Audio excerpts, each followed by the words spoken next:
السلام علیکم ورحمۃ اللہ وبرکاتہ. جی ناظرین، آپ دیکھ رہے ہیں ADN نیوز. میں ہوں آپ کا میزبان قاری عمر وقاص. جیسا کہ آپ جانتے ہیں کہ کرونا وائرس کے حوالے سے لمحہ بلمحہ رپورٹنگ، تدابیر اور تجاویز کا سلسلہ ADN نیوز کی سکرین پر جاری و ساری ہے.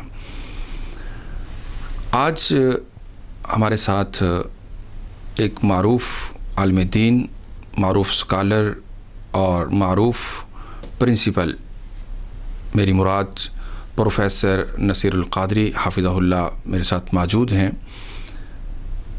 میں ان سے آج کورونا کے حوالے سے کچھ سوالات جو بظاہر عوام الناس کی آواز ہے، عوام کی ضرورت ہے، جس سے ہمیں اویئرنیس ہونی چاہیے، جس سے ہمیں بہت زیادہ سیکھنے کو ملے گا.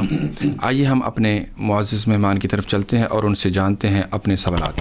السلام علیکم. جی وعلیکم السلام ورحمۃ اللہ وبرکاتہ. کیسے ہیں؟ ٹھیک ہے جی سب خیریت. بہت شکریہ آپ ADN نیوز کا، آپ کا بہت شکریہ. آپ کی وساطت سے ملت کو اور قوم کو ایک اچھا پیغام جو ہے وہ ملنے جا رہا ہے انشاءاللہ. تو اچھا، میرا یہ سب سے پہلا سوال جو ہے وہ یہ ہوگا، کرونا وائرس جو ہے وہ وبا زیادہ ہے یا کہ اس کی افواہ زیادہ ہے؟ یس رائٹ جی. دونوں اگر میں اس چیز کو دیکھوں تو اس وقت دونوں چیزیں اپنے اپنے طریقے سے آگے چل رہی ہیں.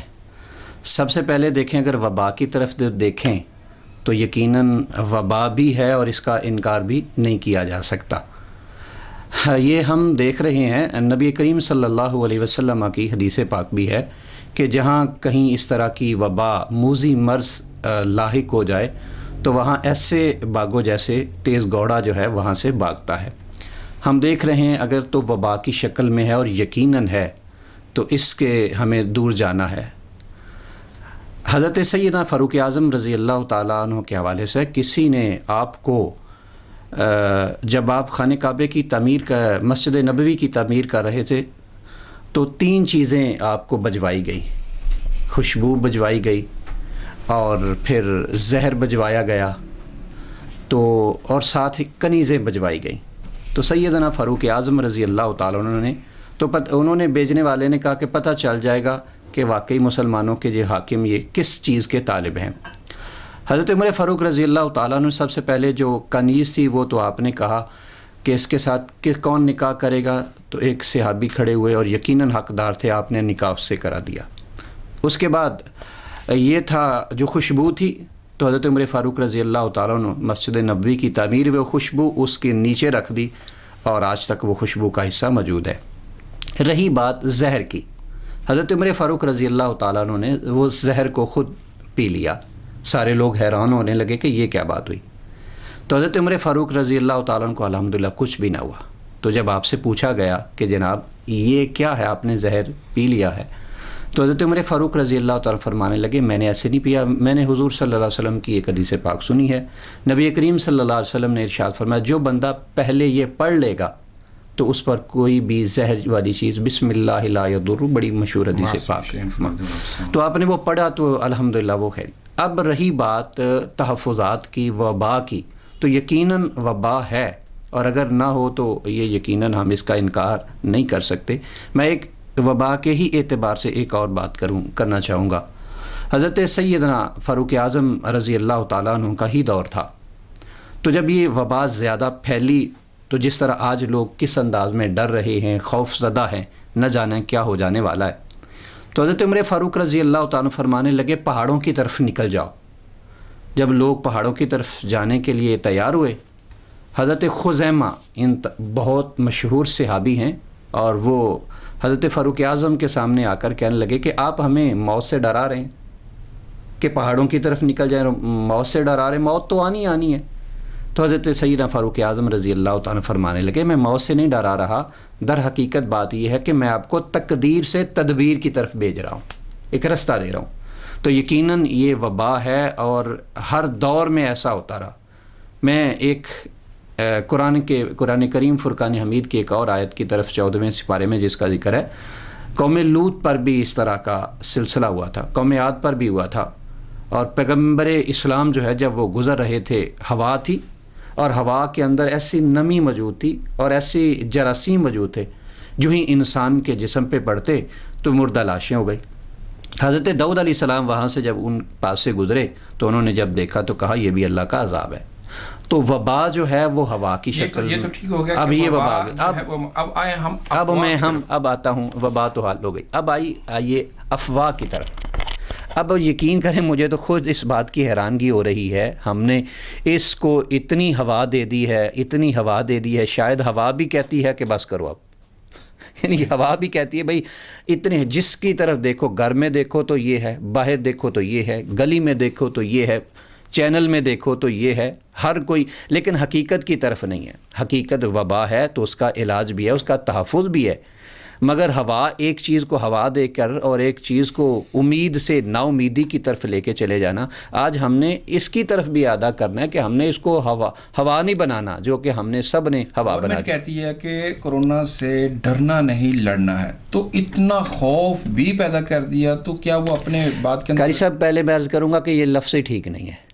پہلے تو میں یہ کہوں گا کہ ڈرنا نہیں جی بالکل ڈرنا نہیں، ہم نے لڑنا ہے. لڑا تو اس سے جاتا ہے جو انسان کی تیار شدہ چیز ہو. ایک طرف ڈرنا بھی چاہیے، وبا تو الفاظ ہی غلط ہے. اگر ہم کہتے ہیں کہ اس کا وہ سائنسدان جو جنہوں نے چاند کو تسخیر کیا، آسمانوں کو تسخیر کیا اور نہ جانے کہاں کہاں تک چلے گئے، آج تک وہ اس کی دوائی نہیں بنا سکے. تو پھر یہ وہ چیز ہے، اس سے کون لڑ سکتا ہے؟ اس سے صرف اللہ کی ذات ہی ہے جو انسانوں کو جو ہے آسانیاں پیدا محفوظ فرمائے. تو اس لیے یہ لفظ ہی ٹھیک نہیں ہے. اچھا یہ بتائیے گا کہ وبا بھی ہو گئی، افواہ بھی ہو گئی، لیکن اس مشکل گھڑی میں علماء کا کردار کیا ہونا چاہیے؟ اور قرآن و سنت میں جس طرح اللہ تعالیٰ نے وَنُنَزِّلُ مِنَ الْقُرْآنِ مَا هُوَ شِفَاءٌ، جی اللہ تعالیٰ نے قرآن کو جو ہے وہ شفا بنا کے نازل فرمایا. تو آپ ہمارے ناظرین کو اس کے بارے میں بتائیے کہ ہمیں کس سے حل جو ہے وہ ڈھونڈنا ہے. قاری صاحب اصل میں حقیقت بھی یہی ہے، اس وقت حکومت کی ذمہ داری اپنی جگہ، علماء کی بھی بہت زیادہ ذمہ داری ہے کہ وہ اپنے ممبروں میں، اپنی مجالس میں، اپنی نشستوں میں اس وبا کے حوالے سے لوگوں کو اویئرنس دیں، لوگوں کو بتائیں بھائی یہ چیز ہے. جو گورنمنٹ نے تحفظات یا تدابیر کا ذکر کیا ہے وہ اپنی جگہ، لیکن علماء بتائیں کہ انشاءاللہ آپ اللہ کی بارگاہ کے ایسے ڈریں بھی اور ساتھ ساتھ نا امید بھی نہیں ہونا. قاری صاحب دو چیزیں ہیں، میں ذکر کروں بات آگے نہ بڑھ جائے. ایک ہوتی ہے نا امیدی. اللہ غفار بھی ہے، اگر اللہ سے نہ ڈریں تو اس کی غفار والی صفت کہاں جائے گی؟ دوسری بات ہے کہ ہم نے اللہ سے نا امید بھی نہیں ہونا. اگر نا امید ہو گئے تو پھر بھی بات غلط ہے. رحمت کہاں جائے گی؟ کہاں جائے گی پھر؟ بہت اچھی بات ہے، آپ نے آیت پڑھ رہے ہیں. تو علماء کا یہاں کردار یہ ہے کہ عوام جیسے جیسے حکومت بھی کہہ رہی ہے لوگوں کو سمجھائیں بھائی اس معاملات کو دیکھیں، گھروں میں بھی رہیں، توبہ بھی کریں، اللہ سے ذکر اذکار کریں. قرآن کریم نے بہت ساری آیات کا ذکر بھی باقاعدہ فرمایا ہے، وَإِذَا مَرِضْتُ فَهُوَ يَشْفِينِ. اور یہاں تک کہ میں قاری صاحب کہتا ہوں یہ تو اگر وبا ہے یا جو بھی ہے ہواؤں میں ہے اور سامنے ہے، لیکن میں آپ کو ایک ایسی چیز کا ذکر کرتا ہوں، اللہ کا قرآن ہی ہے، 70واں سپارہ ہے، سورہ انبیاء ہے. آپ حضرت یونس علیہ السلام کو دیکھ لیں، مچھلی کے پیٹ میں ہیں اور مچھلی کے پیٹ میں اندھیرا ہے. یہاں تو روشنیاں ہے، وہاں اندھیرا ہے. وہاں بھی اگر کوئی کام آیا تو کون؟ لا الہ الا انت سبحانک انی کنت من الظالمین. تو یہ اللہ تعالیٰ کا نام جو ہے یقیناً رستہ اور منزل دکھانے والا ہے. آپ نے بہت بڑی بات کر دی ہے اور یقیناً قرآن مجید اس کا جو ہے نا وہ حوالہ دیتا ہے. لیکن اب یہاں پر ایک سوال یہ پیدا ہوتا ہے، آج کل لوگ بہت زیادہ جو ہے نا وہ کچھ چیزوں کا سہارا لیتے ہیں، وسیلہ اور فلاں فلاں، لیکن وہ نبی ہونے کے باوجود، وقت کے پیغمبر ہونے کے باوجود، مچھلی پیٹ، رات اندھیرا، سمندر گہرائی، لیکن اس کے باوجود وہ کہتے ہیں میں کچھ نہیں، سب کچھ تو ہی تو ہے. بے شک یہ تو کوئی شک نہیں کہ جہاں اللہ کی ذات ہے وہ تو اللہ ہی ہے. میں سمجھتا ہوں قاری صاحب اس وقت جو ہمیں مار پڑی ہے وہ صرف اور صرف غرور کی مار پڑی ہے. انسان اپنی حد، اللہ تعالیٰ کو جو چیز پسند نہیں ہے وہ غرور پسند نہیں. غرور سے کیا مراد ہے کہ میں یہ کر دوں گا، میں وہ کر دوں گا. مثال کے طور پر آج کرونا آ گیا، میرے ایک دوست نے کہا کہ قاری صاحب یوں ہوا کہ میں نے گھر والوں کو کہا اگر میں نہ ہوں تو آپ کا خرچہ کون چلائے؟ تو وہی دوست کہنے لگے کہ جناب فوراً میرے خیال میں آ گیا تو کون ہے؟ تو اصل اللہ کی ذات ہے. اگر اللہ نہ دیتا تو پھر تو کیا کرتا؟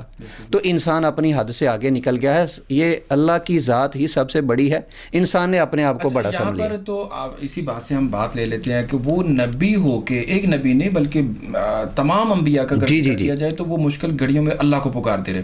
لیکن ہمارے ملک میں بلکہ ہمارے معاشرے میں کچھ ایسے لوگ جنہوں نے دعوے کر دیے, وہ نجومی بھی ہیں, وہ بابے بھی ہیں, وہ دوسرے لوگ بھی ہیں, کچھ نیک بھی ہیں, کچھ نیکوں کے نام پہ ہیں. انہوں نے کہا جی راتوں رات ایسے ہو جائے گا, ہمارا تویز یہ کر دے گا, ہمارا دم یہ کر دے گا. تو آج وہ کوئی نظر نہیں آ رہا. اب اس بارے میں صاحب اس کا مجھے خود ایک بڑی اچھی بات سامنے آ رہی ہے. یہ جن نجومیوں کی آپ نے بات کی ہے, جو ہاتھ دیکھتے اور کہتے ہیں جناب ٹیوا لگاتے ہیں میں آپ کی شادی کرا دوں گا, یہ آپ ہاتھ دیکھا آپ کا کاروبار ٹھیک ہو جائے گا, ہاتھ دیکھا اور کہا جی میں تمہیں اولاد دے دوں گا. میری بات یہ ہے, میں یوں کہنا چاہوں گا, وہ فٹ پاتھ پہ بیٹھے ہیں نجومی, اور کسی نے طوطا رکھا ہوا ہے, کسی نے جناب کبوتر رکھا ہوا ہے, اور پھر مجھے تو اس بات کا دکھ ہے, ہمارے بڑے بڑے حکمران ان کے پاس جا کے جناب ہماری فال نکالے. عرض یہ ہے اگر وہ فٹ پاتھ پہ بیٹھے ہوئے نجومی جو ہیں, اگر وہ صحیح بتا کے ان کے کہنے پر ہمارا مستقبل ٹھیک ہو سکتا ہے, ہمیں اولادیں مل سکتی ہیں, ہمیں دولت مل سکتی ہے, ہمیں گھر مل سکتا ہے, ہماری شادیاں ہو سکتی ہیں, تو قاری صاحب وہ خود فٹ پاتھ پہ کیوں بیٹھے؟ بالکل ایسی, بے شک. وہ فٹ پاتھ پہ کیوں بیٹھے؟ دینے والی اللہ کی ذات ہے, عطا کرنے والی اللہ کی. اللہ سے مانگے, یقین کریں اللہ صرف ایک کام سے مانتا ہے, وہ کیا ہے؟ اس کی بارگاہ میں سجدے میں گر جاؤ. سبحان اللہ, بے شک. ہم اللہ کی بارگاہ میں سجدے میں گریں, اللہ معاف کر دے گا. ہمارے سامنے قاری صاحب پرانی ہسٹری ہے, قرآن پاک سارا پڑا ہوا ہے.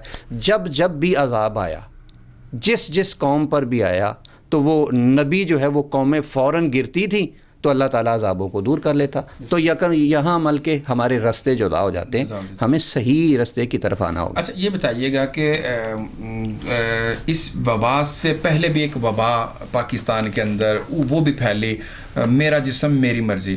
تو یہ اتنی بڑی بغاوت والا جو نعرہ لگا تھا, کہیں یہ کورونا اس کی ہی تاثیر تو نہیں, اس کی ہی پکڑ تو نہیں ہے؟ قاری صاحب اس کا میں جواب کیا دوں؟ اللہ تعالیٰ نے تو واضح طور پہ فرما دیا ہے, ایک بندے کی مرضی ہے اور ایک میری مرضی ہے.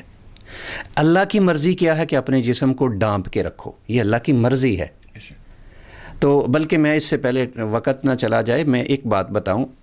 نبی کریم صلی اللہ علیہ وسلم سے حدیث پاک ہے, موسیٰ علیہ السلام نے اللہ تعالیٰ سے پوچھا, اللہ اے مالک کبھی تجھے ہنسی بھی آئی ہے, کبھی تو ہنسا بھی ہے؟ تو اللہ تعالیٰ نے فرمایا ہاں 2 موقعوں پہ مجھے ہنسی آتی ہے. تو موسیٰ علیہ السلام نے کہا مالک کب؟ فرمایا ایک اس وقت جب میں کسی کو عزت دینا چاہ رہا ہوتا ہوں اور دوسرا ذلیل کرنا چاہ رہا ہوتا ہے. بھائی میرے مقابلے میں اسے کون بچا سکتا ہے؟ اور ایک اس وقت جب میں کسی کو بچانا چاہ رہا ہوتا ہوں اور سارے مل کر اسے ذلیل کرنا چاہ رہے ہیں. تو اب اللہ کی مرضی کیا ہے؟ اللہ کی مرضی ہے جسم کو ڈانپا جائے. اللہ کی مرضی کیا ہے؟ اس کو محفوظ کیا جائے. انسان نے یہاں اپنی مرضی لائی. اب وہی لوگ آپ نے دیکھا, وہی لوگ جو کل تک کہہ رہے تھے میرا جسم میری مرضی, سب سے زیادہ انہوں نے اپنے آپ کو محفوظ کیا ہے, گھروں میں محفوظ کیا ہے. حتیٰ کہ انہوں نے صرف جسم ہی نہیں ڈانپ لیا, اپنے ہاتھ بھی ڈانپ لیے, اپنے چہرے بھی ڈانپ لیے. اور یہاں تک کہ آپ نے دیکھا یورپ کے صدر, امریکہ کے صدر ٹرمپ نے کہا ہے جناب آپ برقع پہن لیں, آپ نقاب کر لیں, مارکس کم ہو گئے, تو وہ اس شٹل برقعے کی طرف چلے گئے ہیں. اور یہ میں یہاں پہ ایک بات کرنا چاہوں گا کہ وہ صرف برقعے کی طرف نہیں گئے, وہ صرف اس طرف نہیں گئے, بلکہ یہاں پہ آ کے ان کی سائنس ٹیکنالوجی بھی جواب دے گئی. جی. انہوں نے کہا کہ احتیاطی تدابیر وہی ہیں کہ ہاتھوں کو ایسے دھوئیں, خلال ایسے کریں, ناک کو ایسے صاف کریں, چھینک آئے تو ایسے کریں. آپ اس بارے میں کیا کہنا چاہیں گے؟ میں اس بارے میں کہوں گا جو سائنس جہاں آج پہنچی ہے نا, نبی کریم صلی اللہ علیہ وسلم کی سنتیں, آپ کے حکم صدیوں پہلے وہاں پہنچے ہیں. میں سائنسی اعتبار سے ایک بات کرنا چاہتا ہوں. ہاتھ بار بار دھوئیں, یہ وضو ہے, مسلمان 5 بار کرتا ہے. آگے انہوں نے کہا جی گرارے کریں, یہ ایک میں سائنسی ٹچ دینے لگا ہوں, گرارے کریں تو انشاءاللہ نہیں رہے گا. مسلمان تو وضو کی شکل میں گرارے بھی کرتا ہے. تو یہ جو آج وہ ہاتھ کا بتایا یہ وضو کا حصہ, گرارے کا بتا رہا ہے یہ وضو کا ہمارا حصہ ہے. پھر ہاتھ رکھے یہ سنت ہے. تو گویا یہ ساری وہی ہیں جو حضور صلی اللہ علیہ وسلم. لیکن جب یہ ایک عالم, ایک خطیب بات کرتا تھا تو لوگ کہتے ہیں یہ پتھر دور کی بات کر رہے ہیں, یہ پرانے دور کی. لیکن آج جب سائنسدان بھی یہ بات کر رہے ہیں تو پھر اصل میں قاری صاحب بات یہ ہے، حقیقت بھی یہی ہے، اللہ کے قرآن کی یہ آیت ہے، قرآن پاک قیامت تک کے لیے ہے، اور اگلی اس میں بات یہ ہے، اللہ کا قرآن کہتا ہے لا رطبن ولا یابسن الا فی کتاب مبین، کوئی خشک چیز نہیں، کوئی تر چیز نہیں جس کا ذکر قرآن میں نہ ہو، وکل صغیر و کبیر، کوئی چھوٹی بڑی۔ حضرت سیدنا فاروق اعظم نے جب اتنا کہہ دیا کہ میرے اونٹ کی نکیل گم ہو جائے تو کہاں سے تلاش کرتا ہوں؟ قرآن میں، مطلب قرآن میں پڑھی نہیں ہے کہ قرآن میں پڑھی ہے، مطلب ہدایات۔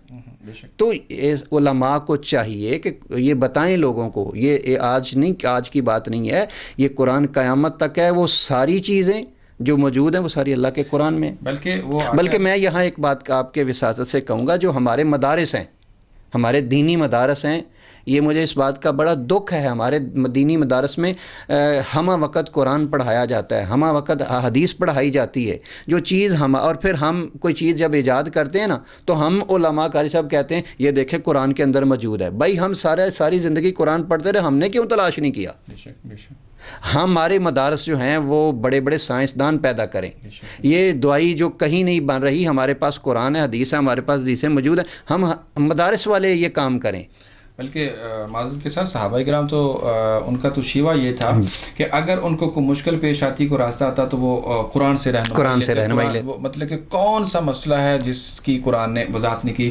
تو خیر انشاءاللہ آگے چلتے ہیں۔ میرا آخری سیکنڈ لاسٹ جو سوال ہوگا کہ اس مشکل گھڑی میں جب فتنوں کا دور ہے، جب بیماریوں، وباؤں، افواہوں اور دیگر چیزوں کا دور ہے، اس وقت ایک عام مسلمان کو، ایک عام فہم انسان کو اس کے جو کرنے والے کام ہیں، آپ ہمارے ناظرین کو وہ بتائیے۔ تو یہاں اس وقت ناظرین کو اور یہی کہوں گا، جیسے کہ گورنمنٹ نے ہمیں سب کو کلوز کیا ہوا ہے اور ہم خود بھی کلوز ہیں، عام حالت میں یہ پتنگ بازی چھوڑیں، عام حالت میں یہ ویسے اپنا ٹائم ضائع کرنا چھوڑیں، صرف اور صرف رات ہیں، رمضان شریف آنے والا ہے، اللہ کی بارگاہ میں دعائیں کریں، اپنے بچوں کو گھر میں قرآن پاک پڑھائیں، اپنے بچے کو حدیث سنائیں، ان کی تربیت کریں، اور یہی بہتر ہے، اور ہم نے بیٹھ کے اس کو دیکھیں۔ جب ان چیزوں کو دیکھیں گے تو انشاءاللہ یہ سارے سلسلے جو ہیں وہ بہتر ہو جائیں گے انشاءاللہ۔ آپ نے مساجد کا ذکر کیا کہ رمضان آ رہا ہے، تو رمضان کے آنے سے پہلے ہی مساجد کو جو ہے وہ لاک ڈاؤن کر دیا گیا ہے۔ لاک ڈاؤن تو پورے ملک میں تھا، لیکن بازاروں کو ریلیف ہے، سبز منڈیوں کو ریلیف ہے، سینکڑوں نہیں ہزاروں لوگ بھی وہاں پہ موجود ہیں، لیکن مساجد میں 5 سے زیادہ کی گنجائش نہیں ہے۔ پہلی بات تو قاری صاحب یہ ہے کہ اب ریاست کا حکم ہے، جب ریاست کا حکم ہے تو میں اس کو فالو کر رہے ہیں۔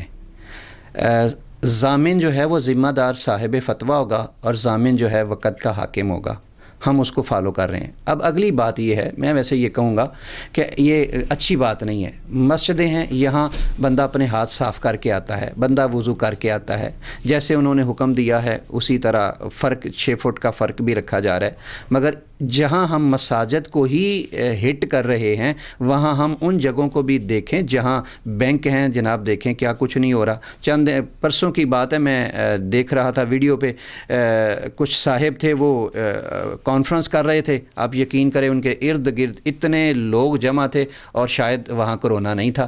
تو جس طرح یہ خیر سارے لوگ کہتے ہیں منڈیوں میں نہیں، بازاروں میں نہیں، تو سب جگہ نہیں، وہاں حالانکہ تلفظات بھی نہیں ہوتے۔ تو ہمیں سوچ کر آگے نکلنا ہوگا، یہ نہیں کہ آپ علماء کے خلاف ہو جائیں، مسجدوں کے خلاف ہو جائیں۔ یہ مسجدیں وہ ہیں، مسجدوں سے لوگوں کو بگانا نہیں، مسجدوں کی طرف لوگوں کو لانا ہے، مگر اچھے طریقے سے لے کے آئیں گے تو انشاءاللہ بہتر ہوگی، اور انشاءاللہ سجدوں سے اللہ تعالیٰ معاف کرے گا اور دعاؤں سے بہتری ہوگی۔